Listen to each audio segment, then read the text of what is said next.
After 20 years as Fox News' biggest personality, Bill O'Reilly's career altered with one call. With millions in his bank account and cable news's best ratings, his world collapsed in minutes. Today, sources tell what transpired that April morning and the secret decision that terminated O'Reilly's reign. Bill O'Reilly was born in Manhattan on September 10, 1949. He and his family relocated to Levittown, Long Island at 2 years old. Bill often talked about his working-class origins there, but his family lived in adjacent Westbury, not Levittown. Some accused him of exaggerating his story to make it more sympathetic. Bill grew up in a burgeoning suburbia in the 1950s. So Brigid Catholic School's stringent regulations and strong professors shaped him. He developed a strong personality and work ethic in these early years. In high school, he met Billy Joel, a famous musician. Bill remembers Joel as a hood who hung out with slick-haired, smoking teenagers. Bill, however, played sports and avoided problems. Teaching was Bill's first job after college. In 1971, he relocated to Miami to teach English and history at Monsignor Edward Pace Catholic High School. He assisted the school's baseball squad. Bill later talked about how teaching in Miami connected him with common people and provided him a real knowledge of how schools worked. Bill had bigger goals even then. He approached a local magazine editor while teaching to become their movie reviewer. The editor gave him a chance because of his confidence. Bill's journalism career began here. He quit teaching in 1973 to pursue his media career. His Boston University major was broadcast journalism. At Boston University, Bill worked hard. While in school, he wrote for the Boston Phoenix. Howard Stern was his classmate and became a radio star. Their school friendship illustrated how divergent paths may lead. Bill covered serious conservative news while Stern experimented with comedy. Bill interned at WBZ-TV, learning how television news works behind the scenes. He earned a journalism master's in 1975. Bill began his TV career at WNEP in Scranton, Pennsylvania, after graduation. He investigated consumer concerns as a troubleshooter. This job helped him create his known rough, straightforward manner. Not all of his work was serious. Uncle Ted's Ghoul School, a Saturday night horror movie show, included his gags. Rarely known is his fun side of his career. Bill O'Reilly began his career in local news, working hard but constantly causing trouble. He joined Dallas's WFAA-TV in 1977. He became famous for daring reporting quickly. He won an investigative reporting prize for uncovering a judge taking bribes on June 21, 1977. His attitude was problematic. O'Reilly fought his supervisor on July 4, 1978, after his corruption story was replaced with holiday news. Everyone at the station recalls that argument. He joined Denver's KMGH-TV in 1978 and covered the November 2, 1979 plane hijacking at Denver Airport for 12 hours. He won an Emmy, but it wasn't easy. A female co-worker accused him of harassment in February 1980. The complaint was abandoned but pointed at future concerns. In 1980, he joined WCBS-TV in New York. His massive expose against corrupt city marshals aired on May 17, 1982, earning him another Emmy. But O'Reilly always got into problems. In a live broadcast on August 1, 1982, he criticized the station's lackluster coverage of a political scandal, which got him fired a few days later. CBS News hired O'Reilly in 1982. His tasks were tough. He covered the El Salvador Civil War in 1983. He said a village was devastated by battle on April 2, but later film revealed it was still there. He reached Argentina after the Falklands War. O'Reilly claims he observed soldiers firing live bullets into Buenos Aires protesters on June 16, 1982. Other reporters claim no one was killed and just rubber bullets were used. O'Reilly again fought CBS in 1985, claiming Dan Rather of stealing his material.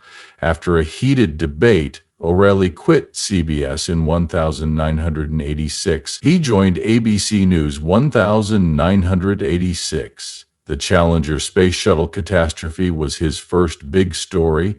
He reported from Cape Canaveral on January 28, 1986, and won a national Emmy for his impassioned coverage.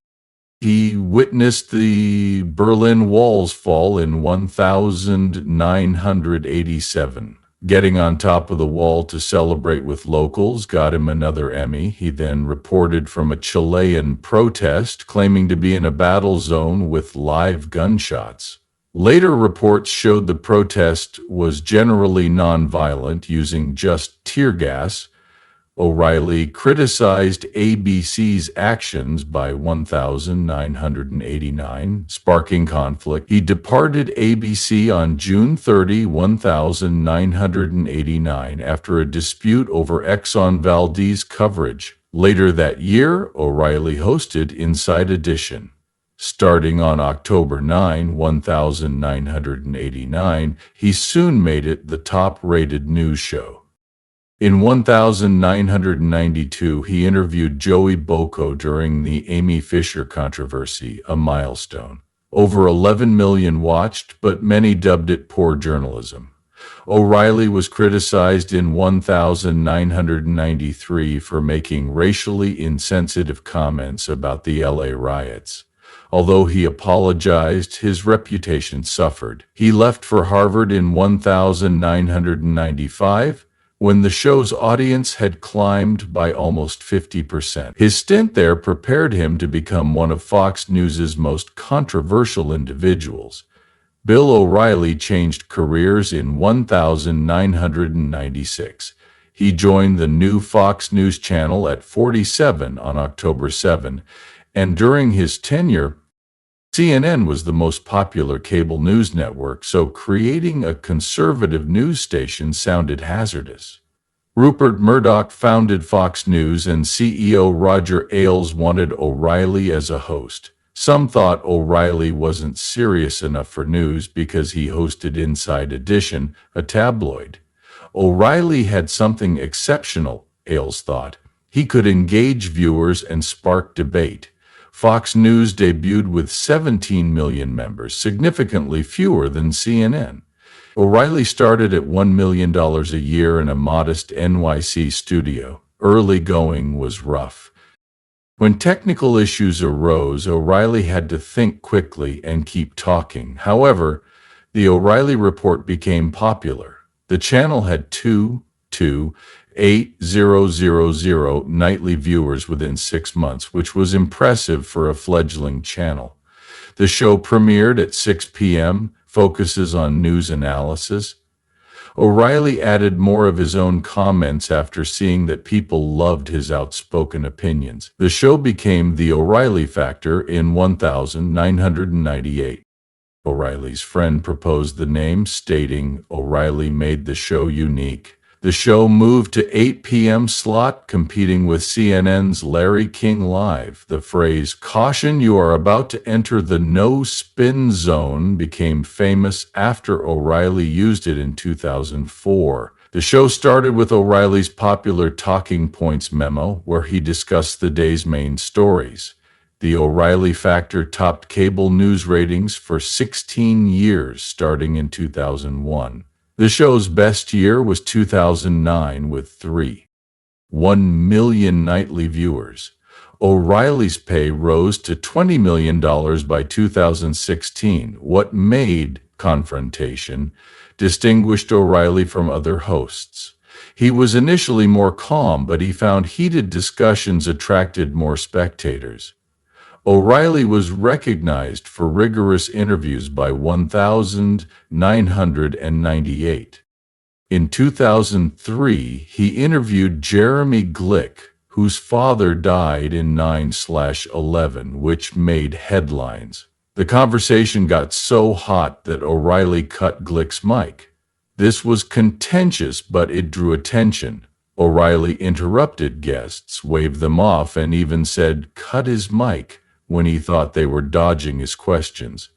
Not everyone loved his style, but it worked. By 2009, his combative style was so well known that studies quantified his name-calling frequency. The show's popularity increased. It had 2,970,000 nightly viewers in 1,997. That number nearly doubled by 1,991 to 8 after 9/11 show viewership increased. For the first time, the O'Reilly factor won CNN's Larry King Live with 2 in November 2001, compared to King's 3 million viewers, 9 million. From then on, Fox News led cable news. Fox earned more than CNN, and Fox News earned $100 million in advertising from the show at its peak. On September 9, 2002, Bill O'Reilly launched The Radio Factor. The weekday 2-hour radio show was a hit. It reached 26 million listeners on 400 radio stations. The show was intriguing because O'Reilly took his cutting, combative TV approach to radio. He routinely fought guests and callers. At one point in 2004, a caller accused him of supporting war. O'Reilly yelled, "You want the terrorists to win," and hung up. It went viral on YouTube with millions viewing in days. Despite its popularity, the show struggled. O'Reilly's 2006 comments on a sexual assault victim outraged viewers, and some advertisers left. However, the Radio Factor remained one of the top 10 radio shows in the nation. It earned $10 million by 2008. O'Reilly became even more famous by adding Radio Factor minute parts to 600 stations. In 2009, the show ended after 1,445 episodes and shaped talk radio. O'Reilly wrote hit books in addition to radio. The 2000 bestseller The O'Reilly Factor, The Good, the Bad, and the Completely Ridiculous in American Life was his first big book. His Killing series began with Killing Lincoln in 2011. It sold 1 million copies in 3 months. Like Killing Kennedy, Killing Jesus, and Killing Patton, every new book in the series was a bestseller. In 2015, the series sold over 8.5 million copies. Not everyone liked the books. In Killing Jesus, O'Reilly said he had the concept in a dream at night. Others insulted him, while others complimented him. In Killing Kennedy, O'Reilly claimed he witnessed a suicide, although he later recanted. Books kept selling. Only Killing Patton sold 1 in 2014. The top nonfiction book of the year sold 5 million copies. Public speaking earned O'Reilly up to $100,000 each event. His 2010 Bold Fresh tour with Dennis Miller grossed over $10 million, but scandal followed him everywhere. In 2016, he spoke about people wanting to dismantle the Electoral College to overthrow the white establishment, sparking uproar. On another tour in 2015, he surprised audiences by suggesting he was on an Al-Qaeda death list. After quitting Fox News, he joined Donald Trump for a 2021 speaking tour that made $7 million but was panned for low ticket sales and his soft questioning. Inside Edition's September 13, 1993 tape was one of the most memorable. The final part was confused due to a teleprompter issue. O'Reilly didn't understand "play us out," ending the evening with a sting song.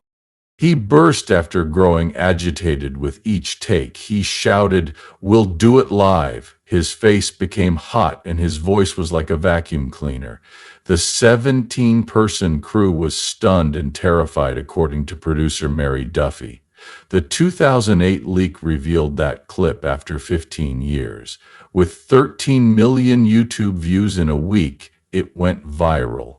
Memes and items featured "We'll do it live." Many people remember the scene, even though O'Reilly later acknowledged he had 47 takes that day and blamed technological glitches. Famous for his rants, O'Reilly also had many public feuds. One of the longest was with MSNBC's Keith Olbermann. After Olbermann insulted O'Reilly's World War II comment in 2003, they fought for 7 years on their broadcasts. Olbermann named O'Reilly the worst person in the world 42 times. In 2003, Al Franken wrote a book condemning O'Reilly, starting another rivalry. In front of 100 Book Expo attendees, O'Reilly shouted, "Shut up! You had 35 minutes." Fox News sued Franken after this fight, but it failed. O'Reilly fought politicians. Famous moments include a 2009 Barney Frank interview. In their financial crisis debate, O'Reilly accused Frank of lying. Frank said, "The problem with your show is you start ranting and I have to look as bad as you to respond." Millions saw the tape online. Also controversial was O'Reilly's interview approach. He interviewed 9/11 child Jeremy Glick in 2003. O'Reilly was furious at Glick's anti-war ad. O'Reilly shouted at him, told him to shut up, and cut his microphone during the interview. Viewers were furious that it disrespected a 9/11 victim's son. In 2004, Terry Gross of NPR interviewed O'Reilly about his Al Franken rivalry. O'Reilly called the interview a hatchet job and accused her of being unfair. He employed ambush journalism where his crew surprised people. His producer confronted journalist Amanda Turkle at her home in 2009 because she criticized O'Reilly. She found it intimidating later. Although many termed this harassment, O'Reilly said it kept people accountable. The O'Reilly Factor producer, Andrea Macris, accused Bill O'Reilly of harassment in 2004. "He harassed and made unwelcome advances," she said. Macris worked with O'Reilly from 2000 to early 2004 and briefly rejoined later that year. He made graphic phone calls to coerce her into discussing sexual fantasies, according to her lawsuit. She claimed to have recorded some calls. In one call, O'Reilly mentioned using a foul on her, although it was likely a loofah. This weird detail was mocked in the media. Macris said O'Reilly called her late at night and sounded like he was touching himself. He told weird tales like losing his virginity to a flight attendant at 33. He reportedly suggested a Macris friend threesome at a work dinner. She alleged O'Reilly scared her by threatening to make her regret reporting him. Before Macris' complaint was public, O'Reilly and Fox News sued her and her lawyer. They alleged she demanded $60 million to be silent. Both sides fought publicly, making the issue more hot and ugly. The story of workplace harassment and O'Reilly's authority went nationwide. 2 weeks after the lawsuit, O'Reilly and Macris settled. The $9 million she received was enormous at the time. Macris couldn't discuss the case publicly under the deal. Both parties denied misconduct, but O'Reilly denied everything. He said he compromised to spare his family disgrace. The host claimed he was unfairly assaulted due to his fame. There were more cases for O'Reilly. Bill O'Reilly's sexual harassment settlements were revealed by the New York Times on April 1, 2017. Reporters Emily Steele and Michael S. Schmidt, who earned a Pulitzer Prize, spent months on this article.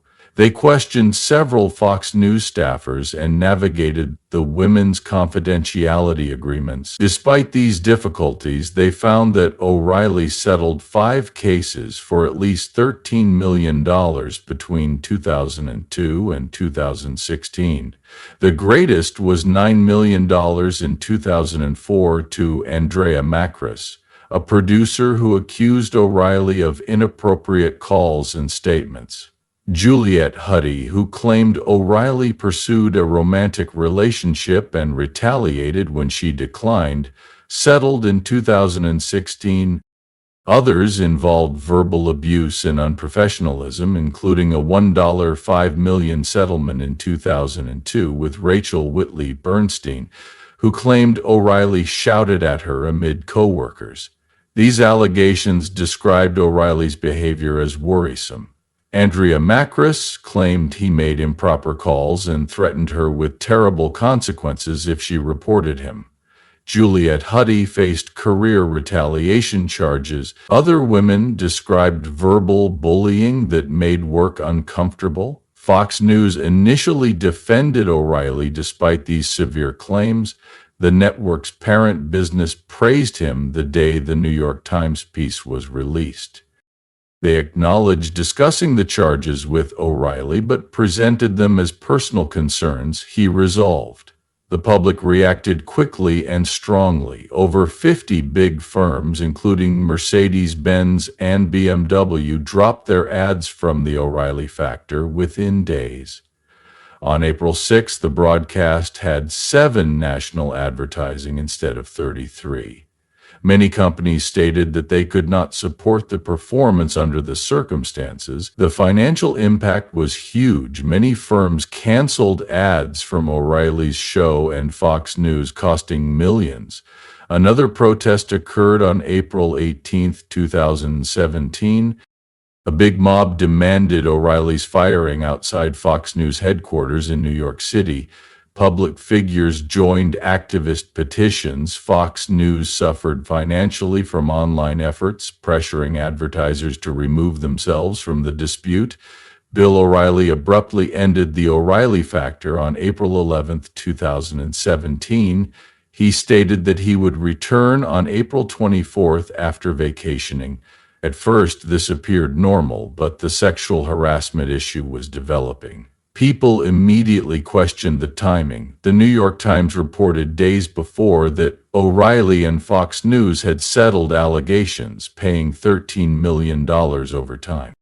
This news led over 50 advertisers, including Mercedes-Benz and BMW, to drop their commercials from Fox News's largest moneymaker, his show. After losing over a dozen advertisers in one day, O'Reilly announced more signs indicated this was no ordinary vacation. O'Reilly's sabbatical last year was similar, but this time seemed different. He planned to return on April 18th, but stayed away as the issue escalated, sources claimed. Many assumed Fox News used this vacation to deliberate its next move. Behind the scenes, Fox News's Murdoch family faced a difficult decision. Rupert Murdoch wanted to keep O'Reilly because of his success, but his sons James and Lachlan wanted him gone. Advertisers fled amid mounting allegations. The problem was compounded by O'Reilly's contract. In February 2017, Fox renewed his $25 million contract. The contract allowed them to fire him if new claims appeared, but they could have to pay him a lot. As the Murdochs debated, demonstrators gathered outside Fox's headquarters. A jet with a banner demanding O'Reilly's dismissal flew over. Fox retained a law firm to investigate the claims. O'Reilly quietly settling another harassment lawsuit for $32 million in January 2017 was the tipping point. Even Rupert Murdoch was shocked. O'Reilly's position was untenable due to the settlement's size and concealment during contract negotiations. On April 19, 2017, 21st Century Fox announced Bill O'Reilly's departure from Fox News. In 42 words, O'Reilly and the corporation announced their separation after a thorough investigation of the charges. O'Reilly's 21-year reign at Fox News as the network's face and ratings leader ended. His show made $602 million in advertising income in the first quarter of 2017, making his leave significant. Strategic announcement time. O'Reilly was in Italy on vacation when it happened before a Fox board meeting. O'Reilly was spotted shaking hands with Pope Francis in St. Peter's Square the same day, uninformed of his firing. Fox promptly rearranged its lineup in New York. Carlson took over O'Reilly's 8 p.m. slot, and the 5 shifted to 9 p.m. O'Reilly defended himself later that day. He stated he was proud of his 20 years at Fox News and denied the allegations. He denied any wrongdoing and claimed to be a victim of false accusations. Few days later, he established a podcast and that the truth would finally come out. A month later, in October 2017, O'Reilly vented in an interview. He blamed God for not shielding him from the incident. He described his family's ordeal as horrific and did not take responsibility for the claims. 6 months after his firing, O'Reilly blamed others for his fall and struggled to move on.